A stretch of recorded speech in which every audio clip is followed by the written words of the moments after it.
Բարև ձեզ սիրելի ունկնդիրներ, փառք Աստծո, որ մենք այսօր էլ կենթան ենք եւ ողջ եւ առողջ ենք եւ կարող ենք գալ մեր փրկչի ոտքերի մոտ եւ սորել իրենից, թող Աստված ների մեր մեղքերը եւ իր Սուրբ Հոգին տա, որպեսի Սուրբ Հոգին սորեցնի մեզ այն ինչ որ ուզում է սորեցնել եւ որպեսի Աստծո շնորհքով մենք կարողանանք իրագործել այն մեր կյանքում Հիսուսի անունով խնդրեցի ամեն։ Մենք գիտենք, որ մենք ուսումնասիրում ենք այս երամսյակում Մարկոսի գիրքը եւ արդեն հասել ենք 5-րդ դասին, որը կոչվում է հրաշքներ լճի շրջակայքում, հիշելու համարն է Մարկոս 5:19, բայց Հիսուսը նրան թույլ չտվեց, այլ նրան ասաց. «Գնա քո տուն, քո ընտանիքի մոտ, ու նրանց պատմիր, թե Տերը ինչեր արեց, ու քեզ ինչպես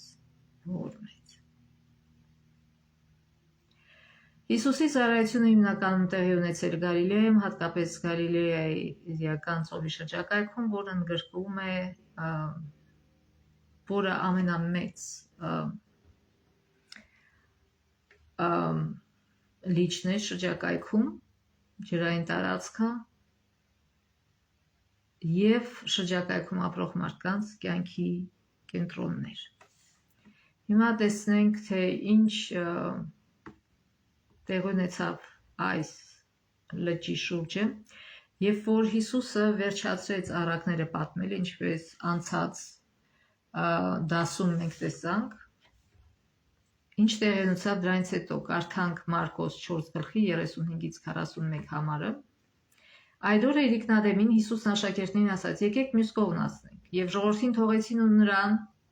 որ նավի վրա էր, վերցնելով հեռացան։ Նրանց ուրիշ նավակներ էլ էին հետևում։ Ուժեղ փոթորիկ եղավ, եւ ալիքները նավի մեջ էին թափվում, նավը գրեթե ջրով էր լցվել, Հիսուսը նավի հետևի մասում բարձի վրա քնած էր։ Նրան արթնացրին ու ասացին. «Վարդապետ, քեզ հոգ չէ, որ կորչում ենք»։ Նա արթնացավ, արտանալով քամուց աստեց ու լճին ասաց. «Լռիր, հանդարտվիր»։ Եվ քամին դադարեց ու կատարյալ խաղաղություն տիրեց։ Եվ նրանց ասաց. «Ինչու եք այդքան վախկոտ, ինչու հավատ չունեք»։ Նրանք սաստիկ վախեցան ու իրար մեջ ասում էին. «Ով է արդյոք սա, որը եւ քամին եւ լիճը հնազանդվում են սրան»։ Հետաքրքիր է։ Ուրեմն, երբ որ այդ ուժեղ փոթորիկը եղավ եւ սկսեցին ալիքները նավի մեջ թափվել, մենք գիտենք, որ աշակերտները ձկնորս էին եւ շատ մեծ փորձ ունեին փոթորիկների հետ։ Եվ ըստ երևույթին իրենք որոշել են իրենց ուժերով այս փոթորիկը հաղթահարել, բայց տեսան, որ ոչինչ դուրս չի գալի եւ նավի մեջ ալիքները թափվում է, ջուրը լցվում է նավի մեջ։ Բոլորին մոռացել էին, որ Հիսուսը իրենց նավի մեջ էր եւ քնած էր, եւ նրանք վերջապես հիշեցին, արթնացրին, տեսան, որ իրենք էլ չեն կարող ոչինչ անել, հուսահատության մեջ։ Ուշադրություն դարձնենք, որ Հիսուսին շատ հաճախ դիմում էին մարդիկ, միգուցե միշտ, որոնք հուսահատության մեջ էին։ Ոչ նրա պատճառով, ոչ որտեղ Հիսուսը ուզում էր նրանք հասնեն հուսահատության, չէ, այլ որտեղ նրանք իրենք են ուզեցել լուծել իրենց հարցերը, բայց տեսել են, որ չեն կարող եւ հուսահատության մեջ են ընկել եւ արդեն ուրիշ հույս չունեն, գալիս են Հիսուսի մոտ։ Հիմա նույնը այստեղ պատահում է եւ իրենք ուրեմն հուսահատության մեջ կարծես թե մունատ են գալի Հիսուսի վրա։ Վարդապետ, քեզ հոգ չէ, որ կորչում ենք։ Այսինքն փոթորիկ ես, դու հանգիստ քնած ես։ Եվ Հիսուսը սաստեց քամուն ու լճին եւ ասաց. «Լռիր, հանդարտվիր»։ Գիտեք, մեր կյանքը նման է այս ծովին, որ երբեմն հանգիստ է, երբեմն փոթորիկներ են լինում, եւ մենք այդ նավով ճամփորդում ենք այս կյանքում, բայց շատ կարևոր է, որ մեր նավը ունենա Հիսուսին։ Երբ որ Հիսուսն է մեր նավում, դրանից օգտվում ենք եւ մենք եւ մյուս շրջակա նավերը, շրջակա մարդիկ, որտեվ աշակերտներ իրեն խնդրեցին, որ փոթորիկը հանդարտվի, բայց այդ լճում կային նաեւ ուրիշ նավեր, ովքեր նույնպես խորտակվում էին, եւ երբ որ փոթորիկը հանդարտվեց, այդ նավերն էլ փրկվեցին։ Եվ մի ուրիշ տեղ, ուրիշ ավետարանում ասում է, որ այդ կողքի նավերի մարդիկ էլ էին զարմանում, թե ով է սա, Ուրեմն ինչ դաս է այստեղ մեզ համար, որ երբ որ մեր կյանքում փոթորիկ է լինում, հույսը չդնենք մեր ուժերի վրա։ Փոթորիկի հենց սկզբից դիմենք Աստծուն եւ իմաստություն խնդրենք նրանից։ Ոչ թե խնդրենք, որ փոթորիկը հեռացնի մեզանից, մեր կյանքում միշտ փոթորիկներ կլինեն, որտեղ մենք գիտենք մենք մեղավոր աշխարհում ենք ապրում եւ սատանան քնած չէ։ Բայց Հիսուս ուզում է մեզ սովորացնել հավատքով անցնել այդ փոթորիկների միջով։ Հիսուսը թույլ է տալիս փոթորիկներ մեր կյանքում, որպեսզի սովորեցնի մեզ հավատք, վստահություն իր հանդեպ։ Գիտեք, սա նման է նրան, որ կան ծնողներ, ուրեմն Աստված մեր երկնային հայրն է եւ ուզում է մեզ սովորացնել, ինչպես Դավիթն է գրում, նա մարզում է իմ մկանները պայքարի համար։ Աստված ուզում է մեզ սովորացնել ինչպես հաղթահարել փոթորիկը։ Առաջինը իր անունը կանչելով, իր օգնությամբ։ Անմիջապես դեռ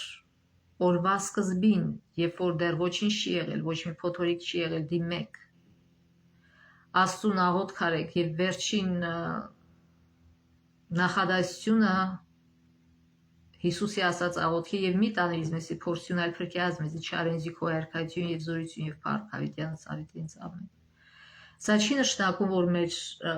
մոտ չի լինի փորձություն փոթորիկ, ոչ, այլ Հիսուսը կլինի մեզ հետ։ Հիսուսը կղեկավարի այդ ամեն ինչը։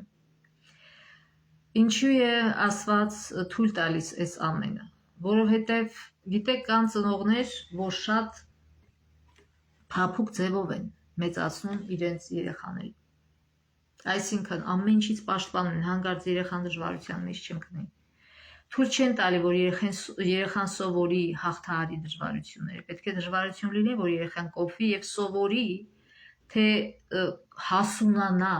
եւ երբ որ արդեն մեծ է, կարողանա նորմալ առանց մամայի, պապայի ինքը հասունացած, բավական հասունացած լինի, որ կարողանա մեծի կյանքով ապրել։ Իհարկե մենք միշտ ունենք մեր ծնողների խորհրդի կարիքը, ինչքան էլ որ հասունանան, որտեվ իրենք անցել են մեր ճանապարհով, իրենք արդեն եղել են այդ տարիքում, այդ բոլոր փորձությունները անցել են, եւ մի վարանեք միշտ գնաք, մանավանդ եթե ձեր ծնողները հավատացյալ են եւ Աստծո ոգով են շարժվում, հոգեբոր են, մի վարանեք գնալ նրանցից եւ խորհուրդ հարցնել։ Բայց պատկերացնենք, որ երբ որ երեխան փափուկ է մեծանում եւ ինչի Հիսուսը առանց իրենց խնդրելու չզարթնեց եւ չդադարեցրեց փոթորիկը, որտեւ Աստված ուզում է, որ մենք հասկանանք մեր կարիքը։ Երբ որ ծնողը անընդհատ իր երեխային ամեն ինչով ապահովում է, երեխան սկսում է չհասկանալ այդ ամեն ինչի արժեքը եւ իր ծնողներին ուղղակի համարում է կթանկով։ Դու գնա հեռվում ապրի ինձանից, ես քեզ կթեմ, այդքան բան, ստի չի ուզում զանգի, մենակ հիշում է ծնողներին ժամանակ, երբ որ փող է պետք կամ շատ այդպիսի երեխաներ կան։ Ցավոք այդ երեխաները մեղավոր չեն, մեղավոր են իրենց ծնողները, որ սովորել են երեխաներին այդպես։ Այս կյանքի իմաստը փափուկ կյանքով ապրելը չի առանց դժվարությունների, այլ սովորել պայքարել այս կյանքում, հաղթահարել այս կյանքի դժվարությունները, որտեղ մեր կյանքը միշտ ունի փոթորիկներ։ Եվ մի առասցնե, երբ որ ծնողը կենթանի չլինի եւ այդ երեխան, որ սովորել փափկության, փոթորիկի հանդիպին չի լինում, ուղղակի եթե այդ մեջ հավատք չծագի եւ Աստծո օգնության չկանչի, շատ վատ վիճակում է հայտնվում այդ երեխան, որտեղ հասունացած չէ կյանքի փոթորիկներով անցնելուց։ Հիմա նույնը, մեր հավատքը պետք է հասունանա աճի։ Մենք կարծում ենք, թե մենք ենք ղեկավարում մեր կյանքը։ Աշակերտները կարծեցին, թե իրենց ուժերով կարող են հաղթահարել այդ փոթորիկը, բայց տեսան չէ, չեն կարողանում։ Եվ ամբողջ գաղտնիքը նրանում է, որ հենց սկզբից, փոթորիկի սկզբից դիմենք Հիսուսին եւ չենք ընկնի շատ խորը խնդիրների մեջ, խնդիրները չեն խորանա։ Հիսուսը անմիջապես իմաստություն կտա եւ օրհնություն կտա, որպեսզի այդ խնդիրը լուծվի։ լավ ձևով լուծվի։ Սա առաջին դասն էր։ Անպայման ձեր կյանքի նավի մեջ ընդունեք Հիսուսին եւ մի վարանեք փոթորիկի հենց սկզբից դիմել նրան եւ նրանից իմաստություն խնդրել։ Մի կարծեք դուք, որ բավականին իմաստ ունեք եւ կարիք չունեք դրան։ Շատ անգամ մենք մեր իմաստությամբ լուծում ենք հարցերը, բայց հետո տենում ենք, որ դա շատ սխալ լուծում էր, վատ լուծում էր, որ ավելի վատացրեց իրավիճակը։ Սովորենք լուծել հարցերը Աստծո ձևով, Աստծուց իմաստություն խնդրելով, այլ ոչ թե մեր իմաստությամբ։ Հաջորդ պատմությունը, որ մենք այսօր պիտի ուսումնասիրենք, ուրեմն Հիսուսը, երբ որ ասում է, ինչու եք վախենում, դա հավասարոց է նրան, որ ասում է մի վախեցեք։ Եվ Հիսուսը լավ գիտեր, ով է իր հայրը, դրա համար էլ հանգիստ քնած էր, նա 100%-ով վստահում էր Աստծուն, ոչ թե իր երկնային ուժերին, ոչ, ինքը վստահում էր իր երկնային Հորը։ Սաղմոս 104:1-9, որ կարդաք, կտեսնեք, թե Աստված, Սաղմոս 104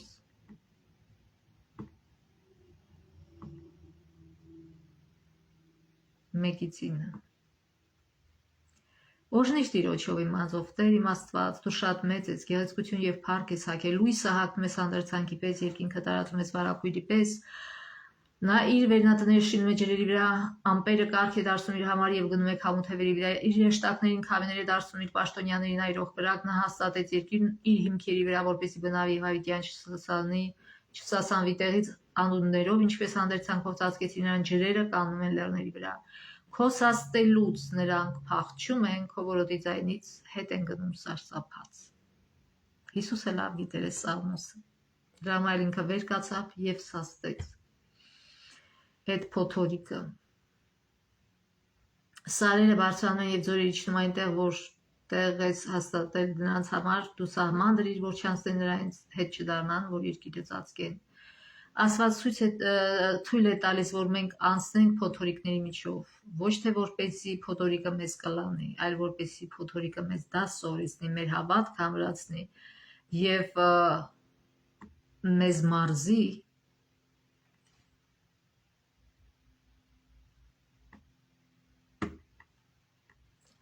մեզ մարզի փոթորիկների միջով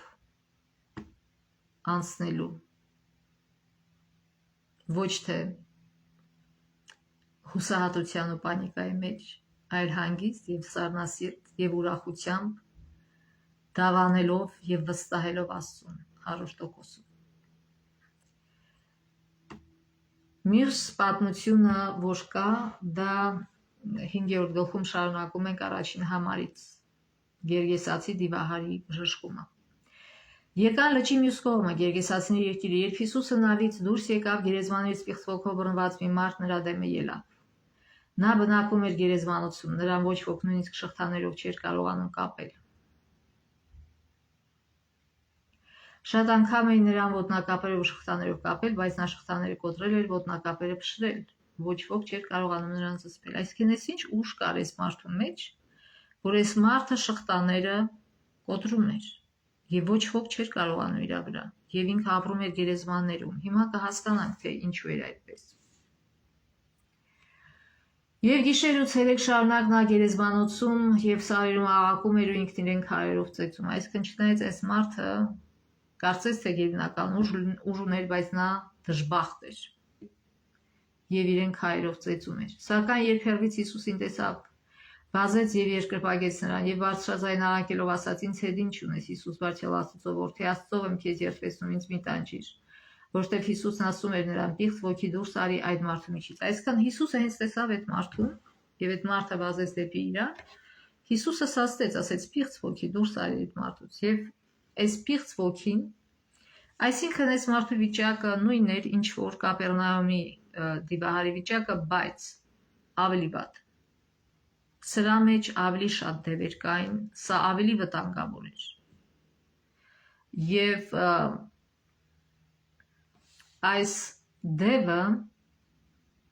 նույնպես գիտի, որ Հիսուսը Աստծո որդին է, ասում է Հիսուս, բարձրալ Աստծո որդի, ինձ մի տանջիր։ Եվ Հիսուսը նրան հարցնում է անունդ ինչ է, նա պատասխանեց ու ասաց իմ անունը Լեգեոն է, որտեղ մենք շատ ենք, այսքան սա կարծես թե դևերի ղեկավարն էր։ Լեգեոն, դուք հասկանում եք, քիչ հետո մենք կտեսնենք, թե դա ինչ թիվ է։ Այս մարդը Հիսուս ասում է, երբ որ դևը հելնում է ձեր սրտից, դուրս է գալիս ձեր սրտից եւ գնում է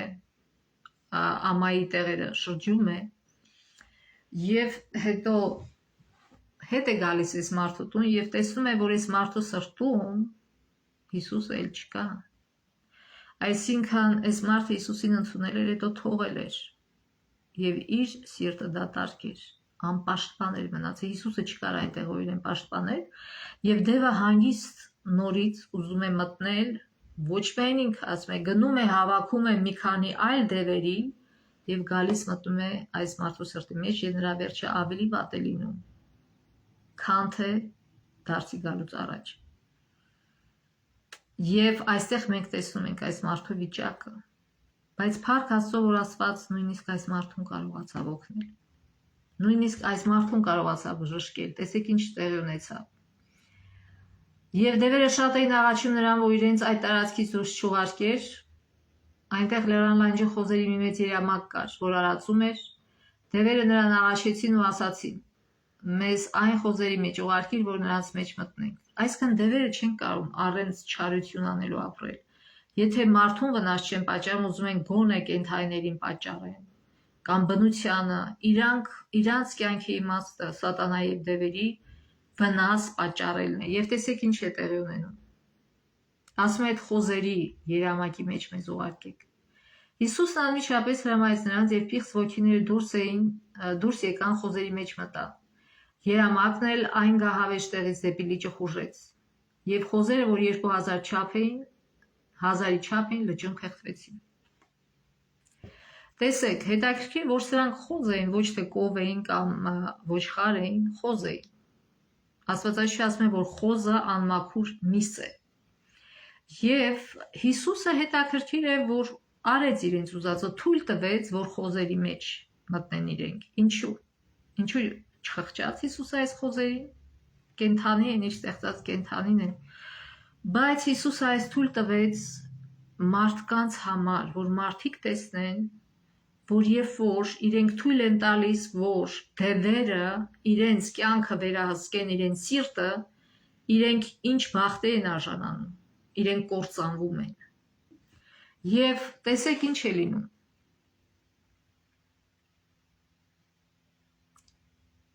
Եվ 2000-ի չափ խոզ են, այսինքն դուք պատկերացնում եք լեգիոնը,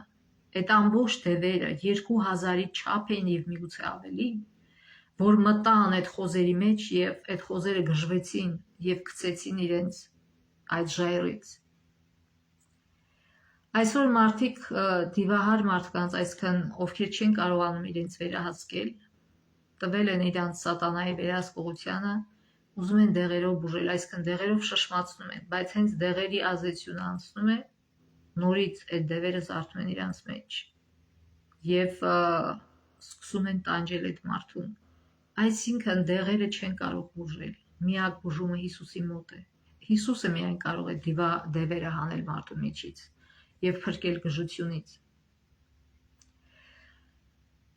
Եվ ուրեմն տեսեք հետո ինչ տեղ ունեցավ։ Այդ խոզերը խեղդվեցին, խոզարածները փախան եւ այդ մասին քաղաքում ու գյուղերում պատմեցին։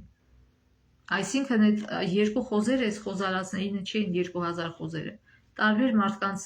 խոզեր էին, որ այս մարդիկ վերել էին, որ արած էին։ Եվ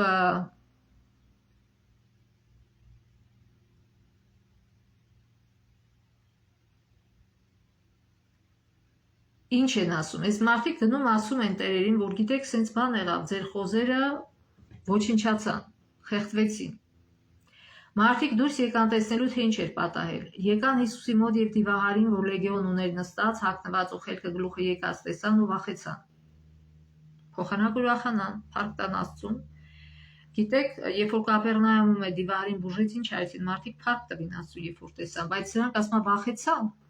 Ինչից վախեցան։ Տեսողները նրանց պատմեցին, թե ինչ եղավ այն դիվահարի եւ խոզերի հետ եւ սկսեցին աղաչել Հիսուսին, որ իրենց սահմաններից դուրս գնա։ Պատկերացնում եք։ Ինչու՞։ Որտեւ իրենք նյութական վնաս կրեցին։ Իրենց խոզերը մահացան, իրենց հարստությունը։ Մարդիկ ընտրում են ժամանակավոր նյութական հարստությունը եւ չեն ուզում ընդունել իրենց հոգու փրկչին Հիսուս Քրիստոսին։ Չեն մտածում իրենց ապագայի մասին, իրենց հավիտենական կյանքի մասին։ Իրանք ուզում են միայն այս կյանքի մեջ, այս ժամանակավոր մի քանի տարվա մեջ ինչ որ հարստություն նյութական ունենան եւ հետո անասունի պես մեռնեն եւ կործանվեն։ Հավիտենական կյանք չունենան։ Փոխանակ ուրախանային, որ իրենց մեջ հայտնվել է փրկիչը, ինչպես Կապեռնաումի մարդիկ ուրախացան եւ փառք տվեցին Աստծուն։ Նրանք Հիսուսին ասում են գնա մեր միջից։ Վախենում էին նորից ինչ որ նյութական վնաս կրել։ Բայց Հիսուսը իրենց առանց հույսի չթողեց։ Տեսեք ինչ է կատարում դրանից հետո։ Եվ երբ նա նավ էր մտնում, դիվահարը նրան աղաչում էր, որ նրա հետ լինի, բայց Հիսուսը նրան թույլ չտվեց, այլ նրան ասաց. գնա քո տուն, քո ընտանիքի մոտ, ու նրանց պատմիր, թե Տերը քեզ ինչեր արեց ու քեզ ինչպես ողորմեց։ Նա գնաց ու սկսեց Դեկապոլիսում քարոզել, ոչ միայն իր ընտանիքում, այլ ամբողջ քաղաքում, ինչ որ Հիսուսն արել էր իրեն, եւ բոլորը զարմանում էին։ Տեսեք, արդեն վախը փոխվեց զարմանքի։ Հիսուսը ասեց. եթե դու իմ հետևից գաս, նկատի ուներ, որ եթե դու այդ քանակու չես գա, սրանք արդեն գալիս են իմ հետևից, ես իրենց սովորեցնում եմ։ Բայց դու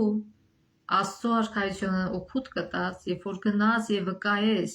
դու կենթանի վկայես իմ զորության, որ մարդիկ ճիշտ է, իրենց առաջին ռեակցիան էր, որ իրանք տեսան, որ իրանց նյութական վնաս կրեցին, վասին գնա մեր միջից։ Բայց երբ որ այդ մարդը սկսեց ապրել իրենց մեջ իր փոխված բնավորությամբ, եւ տեսան Հիսուսը ինչ հրաշք է կատարում մարդու հետ, նրանք արդեն զարմանում էին։ Նրանք արդեն սկսում էին մտածել իրենց հոգու փրկության մասին։ Չզլանանք լինելու Աստծո վկան մեր շրջապատում։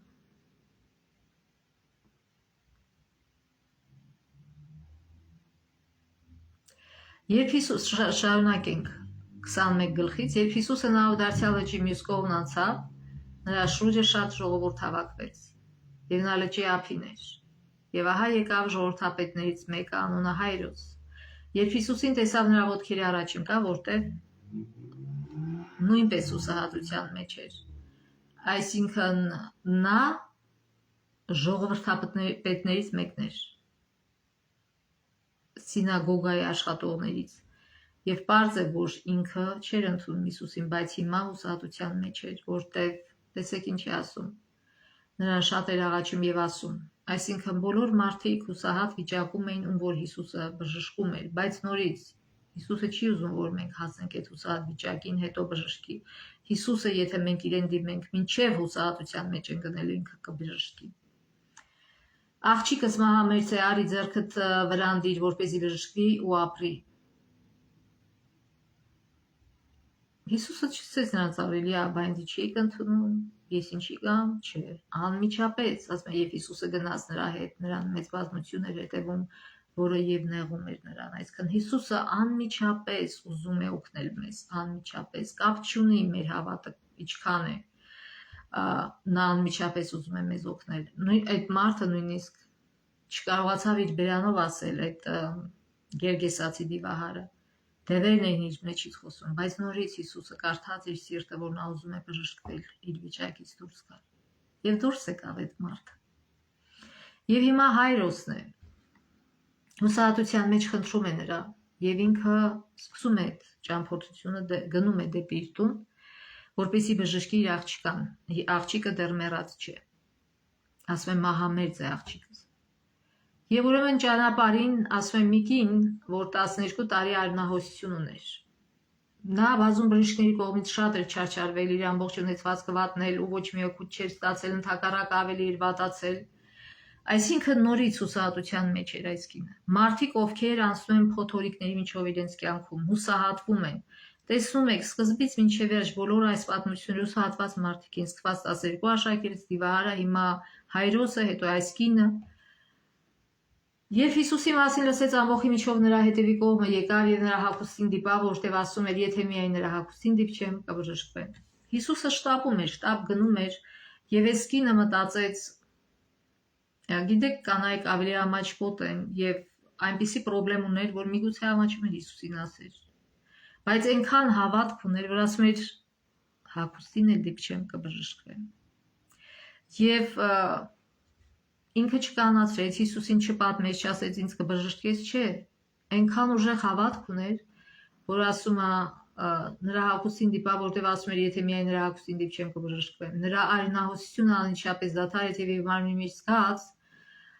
որ իրեն տանջող հիվանդությունից բժշկվեց։ Այս կինը ավելի ուժեղ հավատք ուներ, քան թե աշակերտները։ Ասում եմ միայն հագուստին դիպչեմ եւ կբժշկվեմ։ Հիսուսն էլ միևնույն ժամանակ իր ներսում զգաց, որ իրեն զորություն դուրս եկավ։ Երբ որ Հիսուսը բժշկում էր, իրեն զորություն էր դուրս գալի եւ ինքը հասկացավ, որ ինչ որ մեկը շատ ուժեղ հավատք ունի։ Նա դեպի բազմությունը դարձավ ու ասաց. «Իմ հագուստին ով դիպավ»։ Նրա աշակերտներն ասացին նրան. «Տեսնում ես, որ բազմությունը քեզ նեղում է եւ հարցնում ես իմ հագուստին ով դիպավ»։ Բայց նա շուրջն էր նայում, որ այդ բան անողին տեսնի։ Այս կինը վախեցավ, մտածում էր, որ Հիսուսը ուզում է ջղայնանալ իր ասել ինչի դիպար էր իմ հագուստին, բայց Հիսուսը հակառակը ապշել էր այդ հավատքից եւ ուզում էր քաջալեր էր այդ հավատքը, այդ կնոջը եւ կանգնել էր եւ փնտրում էր այդ ժամկին իմանալով այն ինչ իրեն պատահեց, վախեցած ու դողալով եկավ նրա առաջ ընկավ եւ ամբողջ ճշմարտությունն ասաց նրան, այսինքն վախով ասում Հիսուսն ասաց նրան դուստր, այսինքն մի վախեցի, ես քեզ չեմ ուզում քննադատեմ, որ դու արեցիր դա, հակառակը դուստր քո հավատը քեզ փրկեց, գնա խաղաղությամբ ու քո հիվանդությունից բժշկված եղիր։ Օրհնեց Հիսուսը։ Ուզեցավ քաջալերանքի խոսք ասել, ուրախացավ, որ իր դուստը այդպիսի հավատ ունի։ Աստված տա, որ մենք այս կնոջ պես հավատք ունենանք։ Նա դեռ խոսում էր եւ ժողովրդապետի տնից եկան եւ ասացին աղջիկդ մեռավ, ել ինչու ես վարդապետին նեղություն տալիս։ Հիսուսը հենց այս խոսքերը լսեց, ժողովրդապետին ասաց. «Մի վախենա, այլ միայն հավատա»։ Եվ ոչ ոքի թույլ չտվեց, որ իր հետ գնա։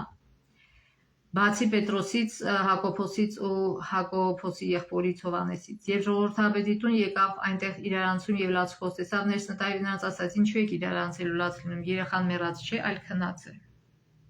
Որտեղ Հիսուսի համար մահաքուն է։ Իսկ նրանք ծիծաղում են, ինչպես Ղազարոսի ժամանակ ասեց,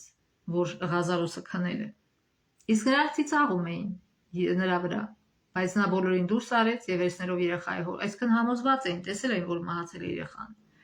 Բայց նա բոլորին դուրս արեց եւ վերցնելով երեխայի հորն ու մորը եւ իր հետ եկածներին մտավ այնտեղ, որտեղ երեխան էր պառկած։ Հիսուսը երեխայի ձեռքը բռնելով նրան ասաց. «Տալիթա կումի», որ նշանակում է աղջիկ, ասում եմ քեզ վեր կաց։ Այստեղ գրած է աղջիկ, թարգմանիչը գրել է աղջիկ, բայց իրականում այդ տալիթա նշանակում է գառնուկ։ Այսինքն Հիսուսը շատ քաղցր ձևով է դնում գառնուկս վեր կաց, զարթնացնում է։ Աղջիկն իսկույն վեր կացավ ու ման էր գալիս, որտեղ մոտ 12 տարեկան էր, բոլորը շատ զարմացան, Հիսուսը նրանց խստի եւ պատվիրեց, որ ոչ ոք դրա մասին չիմանա եւ ասաց, որ նրան ուտելու բան տա։ Եվ նորից Հիսուսը պատվիրում է, որ ոչ ոք ինչի, որտեղ իր ծառայության սկիզբն էր։ Եթե մարդիկ լսեին, բոլորը իրենց մեռելները կառնեին ու կգային Հիսուսի մոտ, կամ կգային կխնդրեին, բայց Հիսուսի հիմնական գործը դա չէր, հրաշքներ գործելը չէր։ Նա ուղղակի այդ օրինակներ ցույց է տալի, երբ որ իր ծառայության վերջում արդեն Ղազարոսին հարություն տվեց, որը 4 օր արդեն մեռած էր, ոչ թե հենց նոր էր մահացել։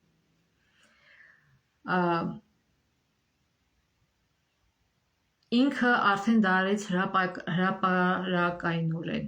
բոլորի առջև, որտեղ արդեն իր ծառայությունը մոտենում էր վերջին եւ բոլորը պետք է տեսնեին եւ իմանային։ Ուրեմն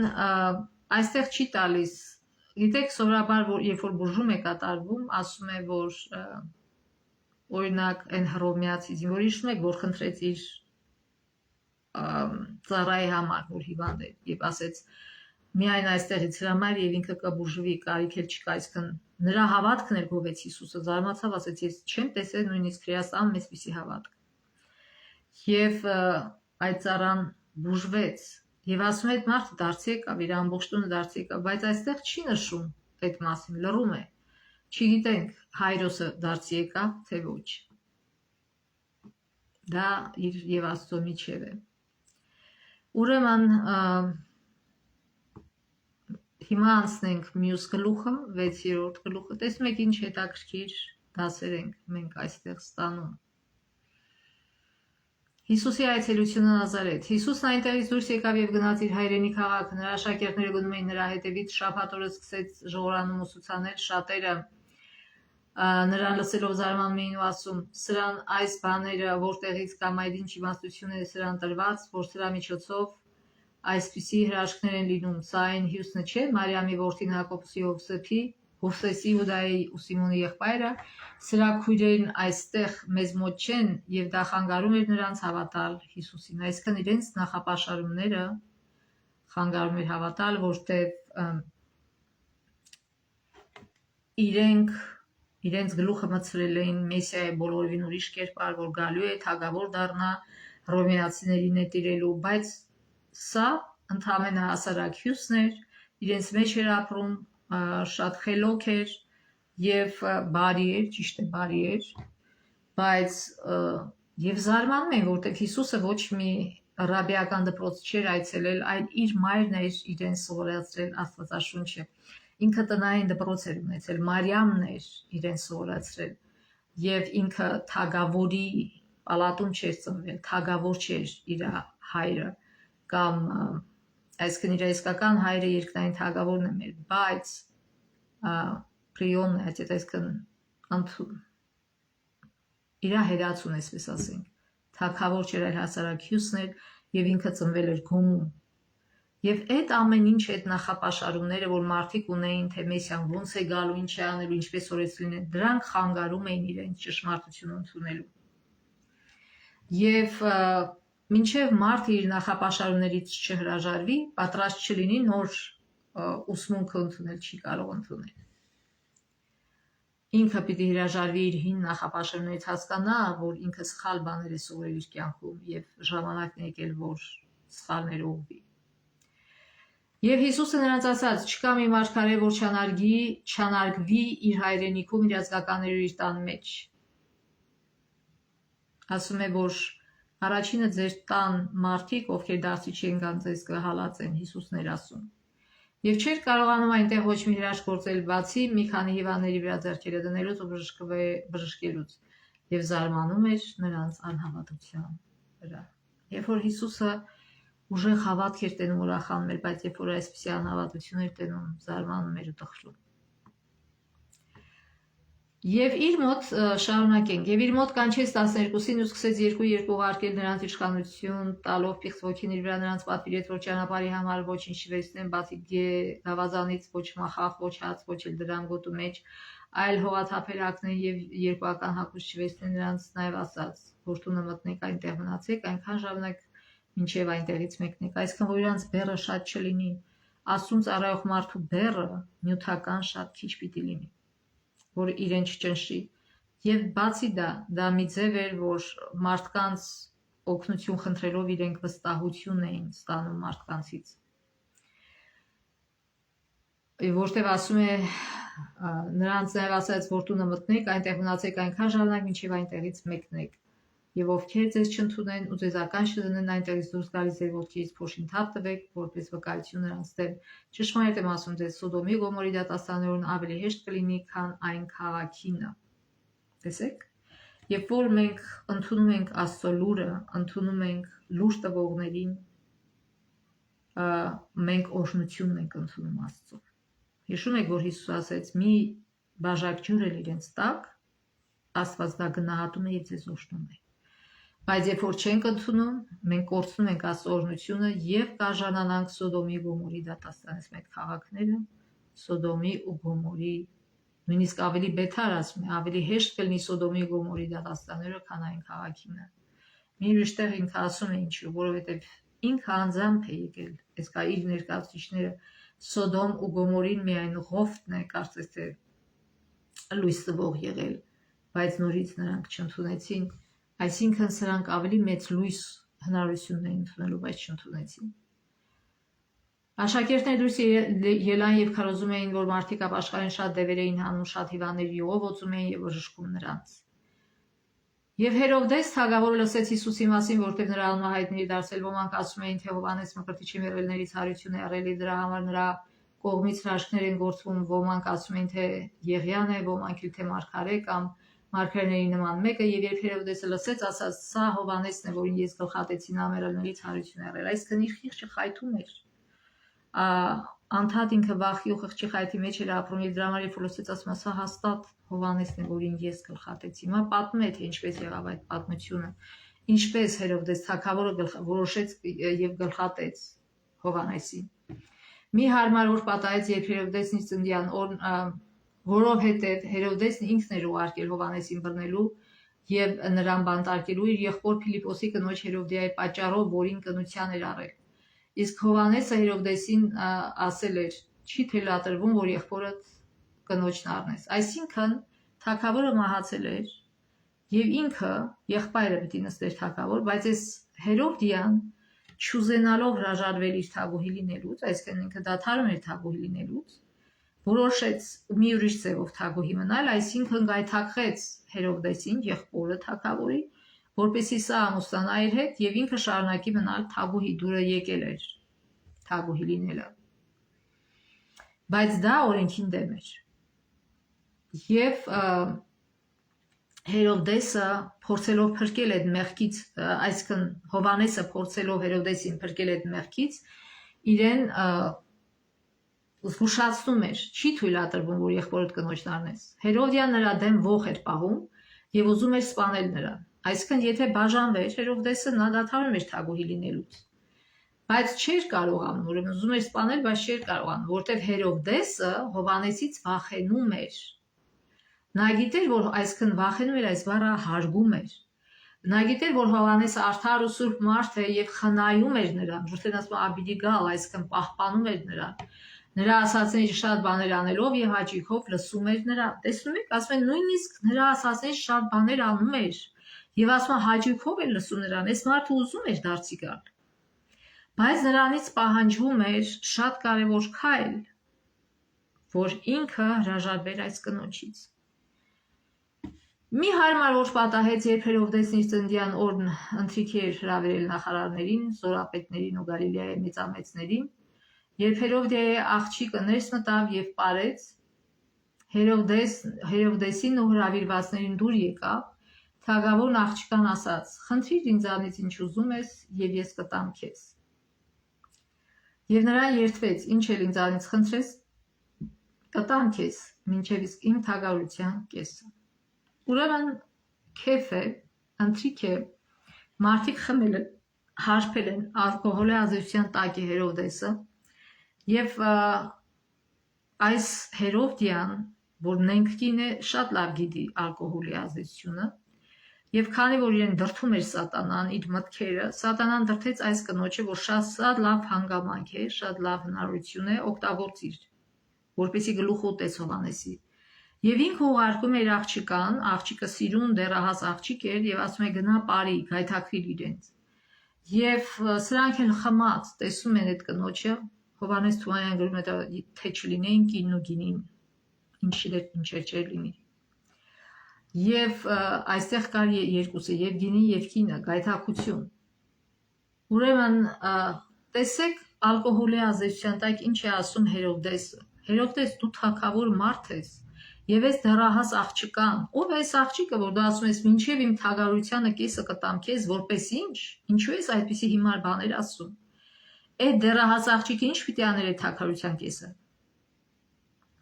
Պիտի թագավորեր, պիտի ղեկավարեր, ով այդ դեռահաս աղջիկը ժողովրդին պիտի ղեկավարեր, հասկանում եք ինչ է կատարվում։ Ալկոհոլը ինչպիսի ազդեցություն է թողում մարդու վրա։ Եվ երբ որ դու դարձի ես գալի, պետք է դարձի գաս, Չպետք է մի ոտ վարանես, մի ոտը տեստեղ, մի ոտը տենտեղ։ Ասում են շատ բաներ Հովանեսի ասելուց, որ Հովանես իրեն ասում էր, անում էր, բայց ամենակարևորը չարեց, չհրաժարվեց այդ կնոջից։ Եվ շարունակեց իր մեղավոր կյանքով ապրել, այդ ընթրիքները մեղավոր, այդ հարբեցողությունները, եւ ընկավ փորձանքի մեջ։ Նա ուրեմն այս աղջիկը դուրս գնաց, ասում նա դուրս գնաց իր մորը հարցրեց, ինչ խնդրեմ, իսկ նա պատասխանեց Հովանես Մկրտչի գլուխը։ Աղջիկը շտապ թագարի մոտ մտավ ու ասաց. ուզում եմ, որ հիմա Հովանես Մկրտչի գլուխը իր սկուտերի վրա ինձ տաս։ Թագավորը շատ տրտմեց։ Բայց հրավիրվածների ներկայությամբ տված երդման պատճառով չցանկացավ նրան մերժել, այսինքն փորձեց հաճո լինել իրպես մահկանացու մարդկանց, իրպես հարբած մարդկանց, այլ ոչ թե Աստծու։ Նա գիտեր, որ սա արդար մարդ է եւ արժանի չէ մահվան,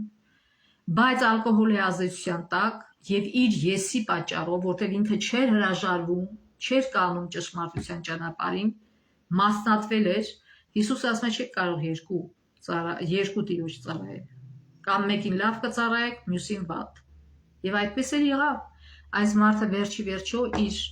ճակատագրական սխալը արեց եւ իրեն դրեց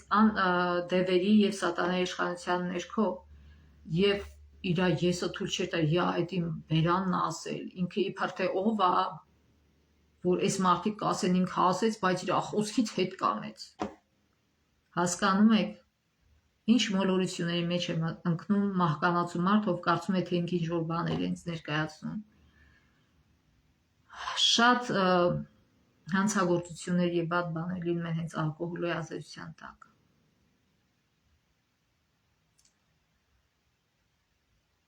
Թագավորն իսկույն դահիճ ուղարկեց, նույնիսկ չասեց լավ թող մնա հետո, ասում է իսկույն դահիճ ուղարկեց եւ հրամայեց Հովանեսի գլուխը բերել։ Իբր թե ինքը հերոս է, ինքը իր ախոսքից հետ չի կանում։ Ինքան դժվար էր, այդ ինչ հերոսություն էր Հովանեսի գլուխը կտրել։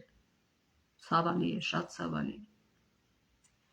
Մարդիկ այսօր այսպեսի բադ բաներ են անում եւ կարծում են ինք հերոս են։ Դուք հերոս չեք, դուք ընդհանրապես սատանայի ագենտն եք, որ իր հրամաններն եք կատարում։ Եվ նա գնաց ու բանտում գլխատեց նա գլուխն սկուտերի վրա բերեց եւ տվեց աղջկան, իսկ աղջիկը մորը տվեց այն։ Երբ Հովանեսի աշակերտները լսեցին, եկան վերցրին նրա մարմինն ու գերեզման դրեցին։ Տեսեք, ասում է, խնձորը խնձորենուց հեռու չի ընկնում։ Աղջիկը կարող էր բարի գտնվել, չէ՞ ասել, մամա ջան, ես ինչ ես ասում։ Բայց աղջիկն էլ մորպես, այդպես թունավոր էր մեծացել։ Եվ անմեղ մարդու գլուխը կերան, սուրբ մարդու գլուխը կերան։ Եվ իհարկե Հովանեսը հարություն կառնի եւ կփրկվի, բայց Հերովդեսը իր ճակատագրական սխալը արեց եւ փակեց իր փրկության դուռը։ Մտածեք, թե ինչպես եք վարվում, ինչ եք անում, ինչ որոշումներ եք կայացնում եւ ուր կտանի ձեզ այդ որոշումները։ Եվ հետո առաքյալները Հիսուսի մոտ վերադարձան եւ նրան պատմեցին այն ամեն ինչ արել են եւ ինչ ուսուցանել են։ Հիսուս նրանց ասաց. դուք առանձին միամայի տեղ եկեք եւ մի քիչ հանգստացեք, որտեղ եկող գնացողները շատ են եւ նույնիսկ հաց ուտելու ժամանակ չունեին, այսքան եւ նավով միամայի տեղում առանձնացան։ Շատերը նրանց գնալիս տեսան եւ ճանաչեցին, բոլոր քաղաքներից ոտքով անտեղ են վազում, նրանք նրանցից շուտ այնտեղ հասան եւ հավաքվեցին շուրջը։ Այսինքն ուզում էին մի քիչ հանգստանալ, որպեսզի իրենց ուժերը վերականգնեին, բայց չստացվեց։ Նորից գտան եւ եկան Հիսուսի շուրջը հավաքվեցին։ Երբ Հիսուսը ցամաք ելավ, մեծ բազմություն տեսավ, գտած նրանց, որտեղ հովիվ չունեցող ոչխարների էին նման եւ սկսեց նրանց շատ բաներ ուսուցանել։ Երբ արդեն շատ ժամանակ էր անցել, աշակերտները մոտեցան նրան եւ ասացին. այս վայրն ամայի եւ ուշ ժամ է, ժողովրդին արձակիր, որ շրջակա ագարակներն ու գյուղերը գնան հաց առնելու, որտեղ այստեղ ուտելու բան չունեն։ Նա պատասխանեց նրանց ու ասաց. դուք դրանց ուտելիք տվեք։ Այդ ժամ նրանք ասացին. գնանք 200 դինարի հաց առնենք ու նրանց տանք, որ ուտեն։ Իսկ նա հարցրեց նրանց. քանի հատ հաց ունեք, գնացեք ու տեսեք։ Երբ իմացան, նրան ասացին 5 հաց եւ 2 ձուկ։ այդ ժամանակ նրանց կարգադրեց, այսինքն ընդհանրապես ես հավատում եմ, որ շատ մարդիկ ունեին, բայց իրենք մտածեցին իրենց մասին եւ միայն որոշը մի ուժտեղ նշում է, որ մի տղա կիսվեց իր ձկներով երկու եւ տեսեք այդ երեխայի հավատքը եւ ինչ եղավ այս ժամանակ նրանց կարգադրեց, որ բոլորին խումբ նստեցնեն դալար խոտի վրա եւ նրանք դաս նստեցին 100 եւ 50 այսքան կազմակերպված Հիսուսը վերցրեց 5 հացն ու 2 ձուկը դեպի երկինքներից դրանք օրհնեց հացերը մասերի բաժանեց ու աշակերտներին տվեց որ նրանց բաժանեն այն երկու ձկները նույնպես բոլորին բաժանեց բոլորն էլ կերան ու կշտացան հացի ու ձկան կտորներից հավաքեցին նաեւ 12 լիքը կողով նրանք որ հաց կերան մոտ 5000 տղամարդ էին միայն տղամարդ բացի իրանցից կանայք եւ երեխաներ կային այսքան տեսեք սա ինչ դաս է որ մենք սովորենք կիսվել երբ որ մենք կիսվում ենք Աստված օրհնում եւ շատացնում է մեր հացը մենք աղոթքում խնդրում ենք Հայր մեր որ երկնքում ես Սուրբ թողնի քո անունը թող գա քո արքայություն թողնի քո կամքը ինչպես որ երկնքում այս երկրի այսօրվա մեր հացը տուր մեզ այսօր քո կամքով այսքան այսօրվա մեր հացը տուր մեզ այսօր Աստված է մեզ հաց տվողը սովորենք կիսվել եւ Աստված օրհնում է եւ շատացնում է այդ հացը մի վախեցեք սոված մնալուց չեք մնա երբ որ կիսվեք ուրիշ սովածի հետ Հետո ուրեմն ապան միջապես իր աշակերտներին ստիպեց, որ նա մտնեն գնան դիմացի ափը Բեթսայդա եւ այնտեղ իրեն սպասեն, մինչեւ որ ինքը ժողովրդին արձակի։ Այսինքն աշակերտները չէին ուզում մտնել նավը, որովհետեւ մի այլ տեղ ասում է, որ ժողովուրդը ուզում էր ուրիշ ավետարան, որ ժողովուրդը ուզում էր իրեն թագավոր մշտակեր, որտես ասես ինչ լավ։ Այս մարդը մեզ հռոմեացիների իշխանությունից կազատի մենք չենք աշխատի, մենք տերեր կլինենք այս երկրում, ուրիշները մեզ կծառայեն, մենք էլ ձեռներ ծալած կնստենք, Հիսուսը մեզի հաց կտա, ջուր կտա, այս կտա, այնտեղ մեր թագավորը մեզի ահայի պես կպահի, ուրիշներն էլ մեզ կծառայեն, ինչ լավ, այ սրան թագավոր դնենք։ Բայց Հիսուսը ասում ստիպեց, աշակերտներն էլ ուրախացան, ասին, ինչ լավ մոմենտ է։ Բայց Հիսուսը չէ որ վիճում էին աշակերտները, չէ ով է, երբ որ ինքը թագավոր դառնա, ով է իր կողքը նստելու նազիրվեզիր։ Բայց ասում Հիսուս իրանց ստիպեց, որ նավը մտնեն եւ գնան, եւ ինքը ժողովրդին արձակեց։ Եվ նրանց հրաժեշտ տալով բարձրացավ լեռը աղոթելու, երբ երեկո եղավ նավը լճի մեջտեղում էր, իսկ Հիսուսը ցամաքին մենակ եւ տեսավ, որ թիավարելիս նրանք չարչարվում էին, որտեղ քամին նրանց հակառակ էր փչում։ Գիշերվա 4 ժամին Հիսուսը լճի վրա քայլելով նրանց մոտ եկավ եւ ուզում էր նրանցից առաջ անցնել, երբ աշակերտները տեսան նրան լճի վրա քայլելիս, կարծեցին թե օրվական է աղաղակեցին, որտեղ բոլորը նրան տեսան ու վախեցան եւ Հիսուսն իսկույն նրանց հետ խոսեց ու ասաց. «Քաջալերվեք, ես եմ, մի վախեցեք»։ Ապա նրանց մոտ նա բարձրացավ ու քամին դադարեց եւ աշակերտները չափազանց ապշած ու զարմացած էին, որտեղ չէին հասկացել նաեւ այն հացի հրաշքը, քանի որ նրանց սիրտը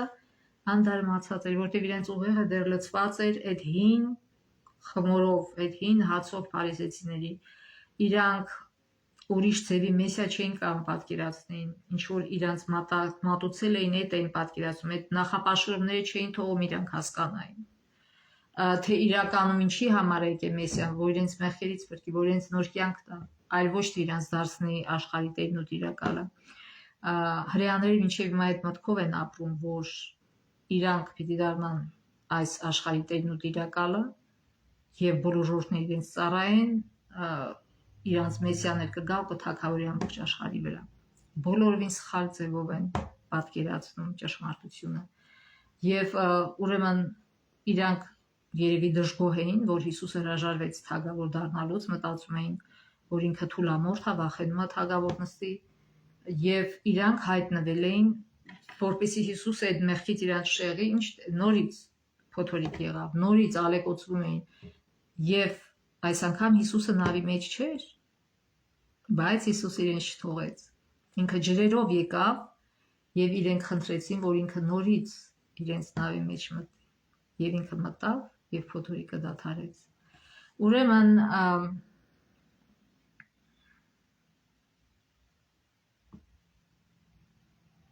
եւ վերջին համարները կարդանք այս գլխի եւ լճի մյուս կողմն անցնելով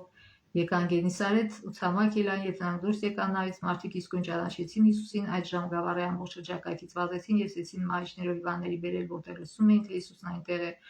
եւ ուր որ մտնում էր գյուղեր, քաղաքներ, թեագարակներ հիվանդներին հրապարակներում էին դնում ու նրան խնդրում, որ գոնե հագուստի կղանցքին դիպչեին եւ ովքեր որ նրան դիպան բժշկվեցին։ Այսինքն մարդիկ հավատք էին ստանում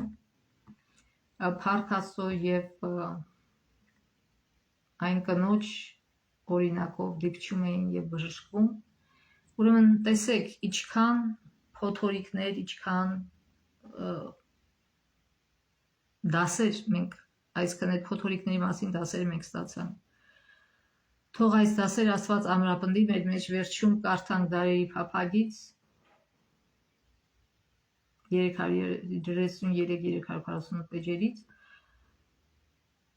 Բոլոր նրանք, ովքեր սովորում էին Աստծո դպրոցում, պիտի ապրեն այնպիսի կյանքով, որը ներաշնորհ չէ այս աշխարհի եւ նրա սովորությունների կամ դրվածքի հետ։ Եվ ամեն ոք պետք է Աստծո կամքը ճանաչելու իր անձնական փորձ ունենա։ Մենք պետք է անձամբ լսենք մեր սրտի հետ խոսող նրա ձայնը, երբ լռում են բոլոր մյուս ձայները եւ մենք անխոս կանում ենք նրա առջև, հոգու լռությունն ավելի պարզորոշ է դարձնում Աստծո ձայնը։ Նա մեզ պատվիրում է կանգ առեք եւ ճանաչեցեք, որ ես եմ Աստված։ Սաղմոս 46:10։ Միայն այսպես կարելի է իսկական հանգիստ գտնել, եւ սա է ամենաարդյունավետ նախապատրաստությունը բոլոր նրանց համար, ովքեր ծառայում են Աստծուն, այն հոգին, որ մարդկային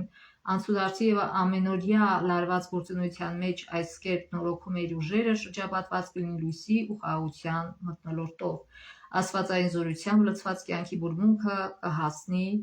մարդկանց սրտերին։ Սա Էջ 273 Դարերի փափագից, այժմ կարդանք Էջ 375 Դարերի փափագից եւ վերջացնենք։ Խիստ դժգոհ նրանք հարց էին տալիս. եթե Հիսուսը կարողանում է այնպիսի իրաշքներ գործել,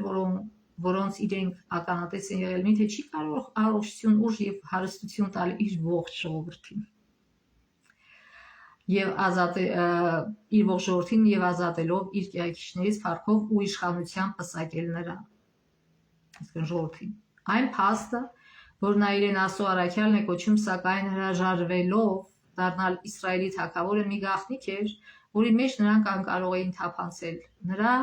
հրաժարականը սխալ մեկնաբանվեց։ Շատերն այն եզրակացության եկան, որ նա չի համարձակվում պաշտպանել իր իրավունքները, որտեղ ինքն էլ է կասկածում իր առաքելության աստվածային էության, այդպես մտածում էին աշակերտները։ Այդպես նրանք, որտեղ զարմանում են, ոնց մարդուն ուզում ես թագավոր դնես ու ինքը չի ուզում։ Այդպես նրանք տեղ տվին անհավատությանը եւ սատանայի ցանած սերմը պտուղ բերեց իր տեսակի պես, այն է թյուրիմացություն եւ ուրացություն։ Եվ այդպիսի վիճակում էին իրենք, երբ որ այդ փոթորիկը սկսվեց ծովալեկոծվել եւ Հիսուսը գնաց եւ մտավ իրանց նավի մեջ եւ հանդարտվեց։ Հիսուսը նորից ցույց տվեց, որ ինքը Մեսիան է, նորից ցույց տվեց, որ ինքը փոթորիկներ հանդարտեցնողն է։ Թող Աստված օժտի մեզ, որպեսզի այս դասերը, այս զարմանահրաշ, այս թանկագին, անգին դասերը, որ Աստված մեզ տալիս է,